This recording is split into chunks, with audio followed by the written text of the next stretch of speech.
Gridiron Warriors take the field in an epic battle that is larger than life. It is called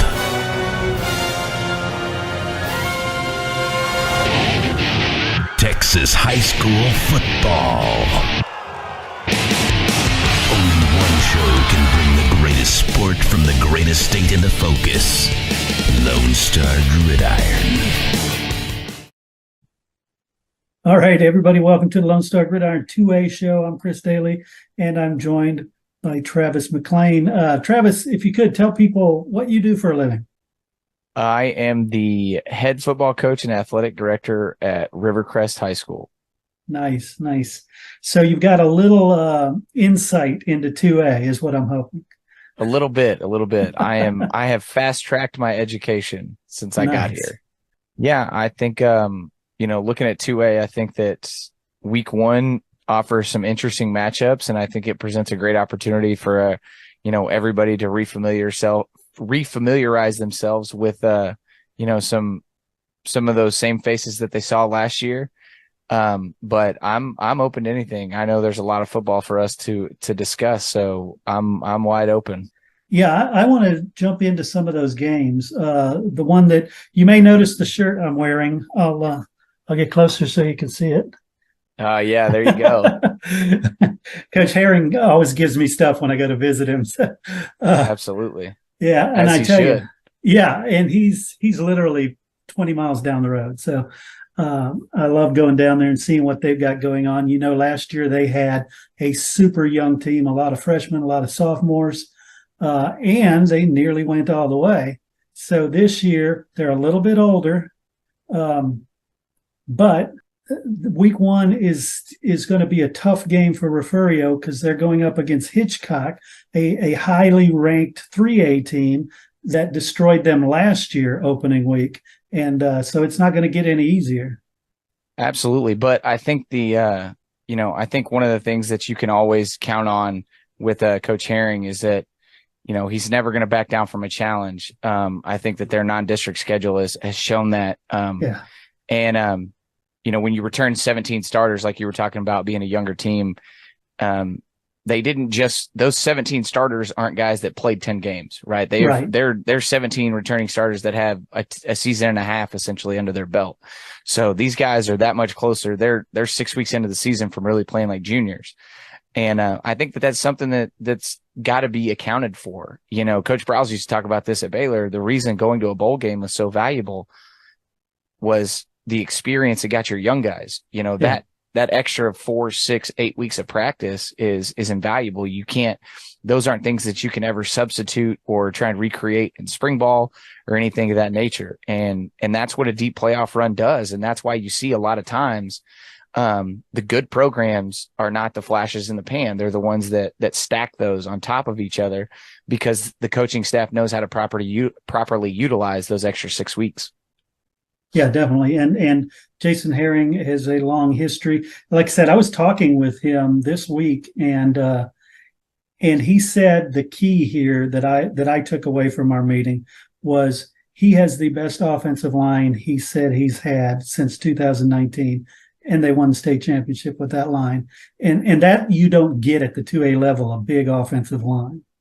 Absolutely. And, as a shotgun spread, quote unquote spread guy, a lot of people think that those coaches, they just love to throw the ball deep and this, that, and the other. But at the end of the day, every coach who's, worth his skin in the game understands that those battles that happen in the trenches are the ones that set the tone for games and tell you whether or not you have a championship caliber team. So, when a guy like Coach Herring says that this is the best offensive line he's seen in 4 years, if I'm on their schedule, I'm taking that to heart because he wouldn't say that lightly. Right. But like I said, that Hitchcock team, solid team, and Refugio could, because they have Edna in week 3, they could go 1-2 and still run the table after that. 100%. And I think that Brock really kind of showed the ability and the value of that last year. Yeah. They started either 0-3 or 0-4, and we're still a December team. And, they're doing Billy Mathis is doing the same thing this year with opening against Pleasant Grove this Friday. Mm-hmm. So I think that's something that you've got to understand who your team is and what their ceiling is, where they are, and the value of a tough non-district schedule for a team that has that level of experience and has that depth is something that I think a lot of coaches are starting to really appreciate, because going 10-0 and losing in the first round because your starters were never really pushed. And I know Coach Herring has firsthand experience of this, Yep. simply going back to when he was pushing the envelope in the second half of their district games, playing those guys late because he was so worried about their conditioning and making sure they could play 4 quarters in November and December.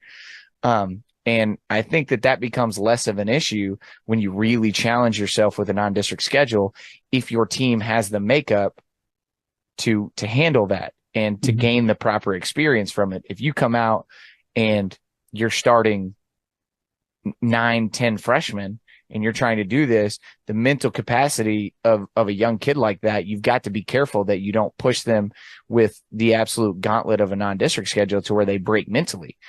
So there's always good balance, but when you know that you've got a solid core, you've got depth, the value of a really tough non-district schedule is something that can't be forgotten. Definitely. So tell me about, what do you think about Holly this year? Because we still have them very highly ranked. What do you think they're going to do? It's hard not to look at them and just appreciate the machine that's been built. Yeah. And I think that's reflective. When I say that, you're not going to see a lot of situations at the 2A level where it's somewhat of a factory. You do have your Refugios, you do have, your Marts and things of that nature. But when you start to see a team, to me, the measuring stick is the spring. When you see a team who either made a deep playoff run or won a state championship, and then they turn around and they have a really deep roster representing them at the regional track meet and the state track meet, to me, that tells you that these are not flash in the pan kids. These are not one and done kids. These are guys that are bought into the program. They have the athleticism to run. They're strong if they can throw. Things like that tell you they're a good measuring stick and a projector for what you're going to start with coming back in the fall. And Holly had that, seeing them in the track season, seeing them at the regional track meet, the representation that they had at the state meet as well. To me, that right there was cementing the athleticism that they're going to return. So I think you have to be excited about what they're going to do. I think that they're the face of Region 1, and anybody that's on that schedule or in that region, really, you hate to look ahead, but you have to be aware of what they're doing and what they're capable of. Yeah, and you mentioned Mart. Mart is another one that just reloads every single year, and they hardly ever have a down year. A down year for them is 8 wins. So I think, we have them ranked number 1 again in 2AD2. What are your thoughts on Mart? I think it's just, their commitment to the run game, and obviously they have great kids. But their commitment to the run game, and the coaches do a great job of getting their guys the ball.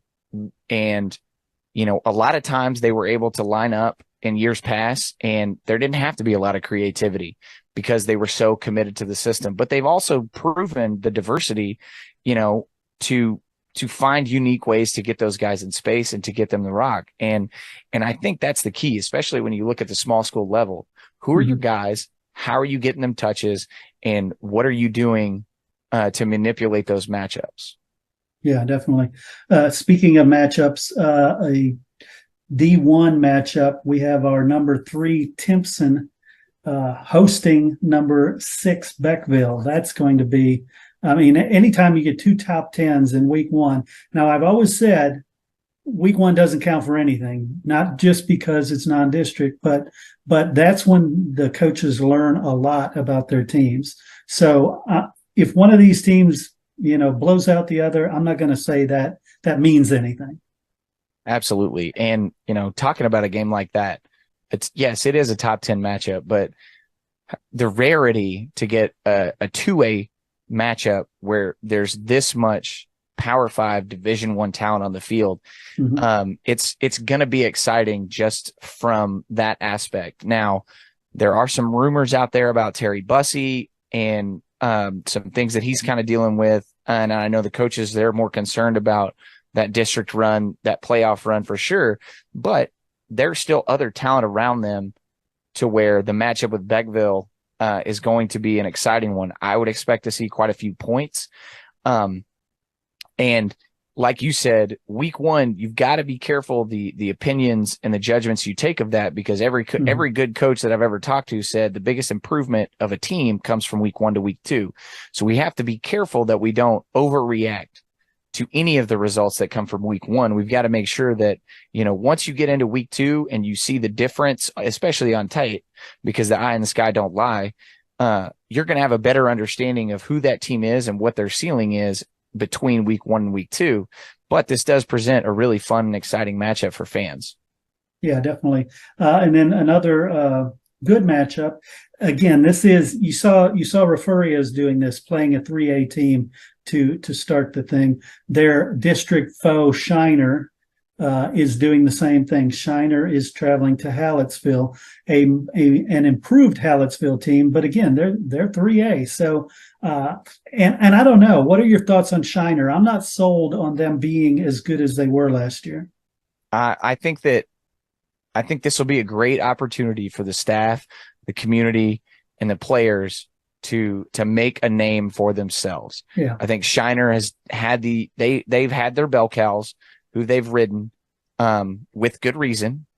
But this is a great opportunity for a new name to emerge within that system, and for those coaches to prove that, this is going to be a continuation, that there won't be a drop off. And I love the idea of doing that by playing against a 3A school. Because the biggest challenge it presents you from playing up to a higher division, and that's any level, 4A to 5A, 3A to, or 3A to 4A, 2A to 3A, it doesn't matter. Playing up, the biggest challenge it's going to give you is the depth.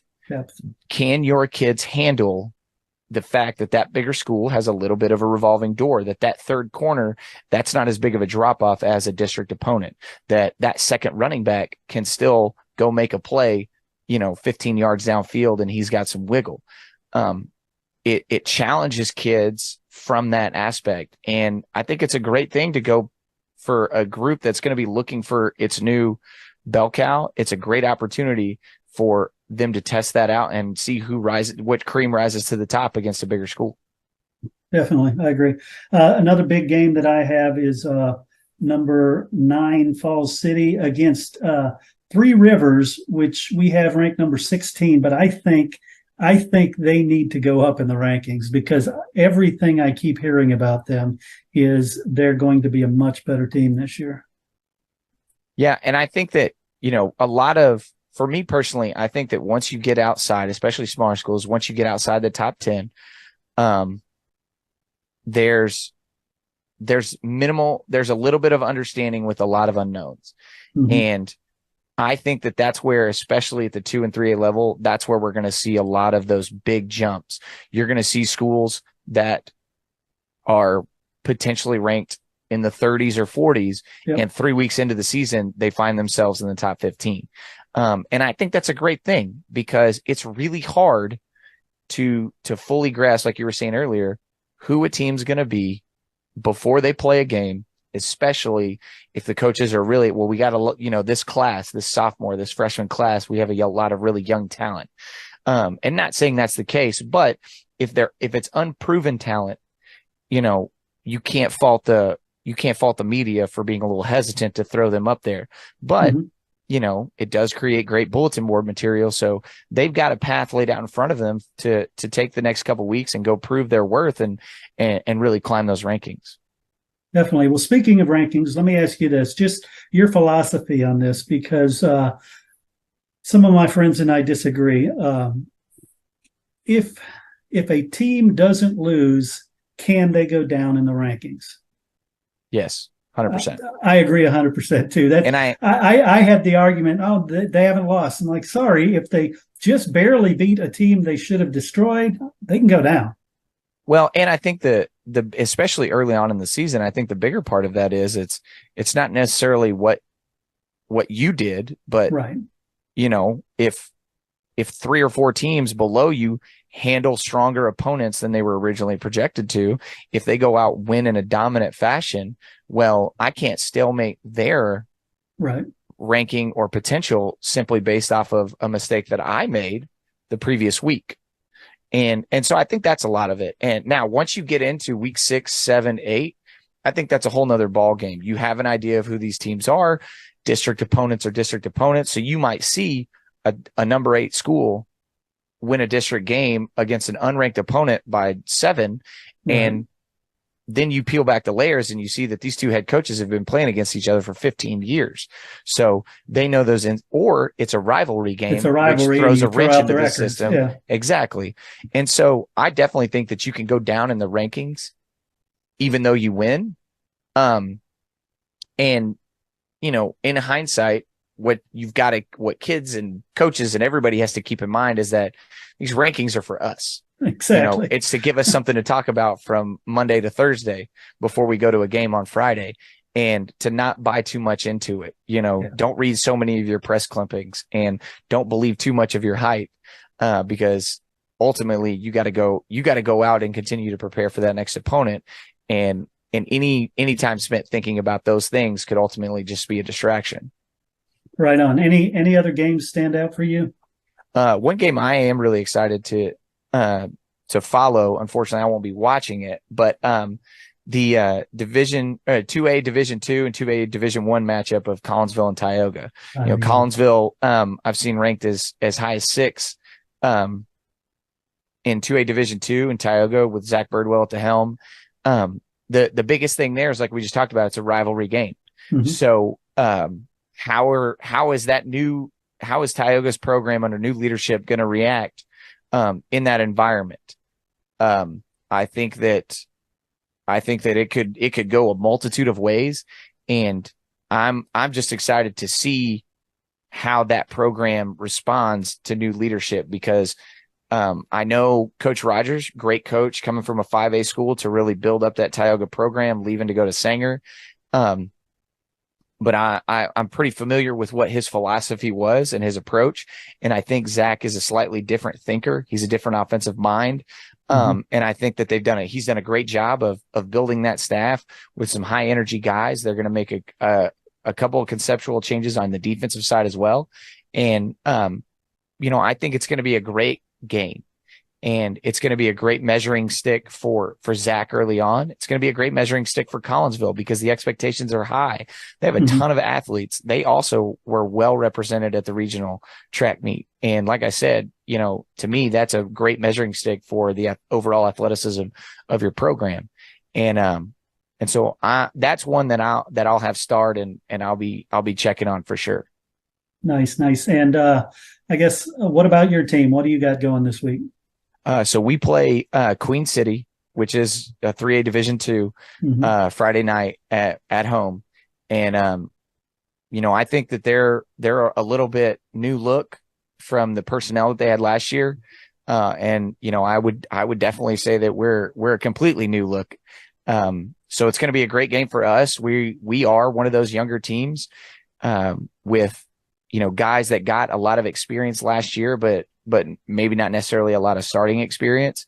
And we're looking for them to step into those leadership roles and those playmaker roles and fill some voids of some guys that graduated, but also prove that they can handle the bright lights. I think it's going to be a great game, and I'm excited for my first game at the helm and our first game at the Swamp. Excellent. Anything else before we sign off? I think that's it. I would love to make sure that every time we sign on to this, I've got nothing but, positives to share and touchdown clips to show. But I think the biggest thing for anybody that's watching is, just like Chris said, don't buy in too much to week one, whether it's a high or a low. Watch your team grow from week to week and see where they end up in the rankings. Excellent. Thanks a lot, Travis. And for Travis McClain, I'm Chris Daly, and we'll see you at the game.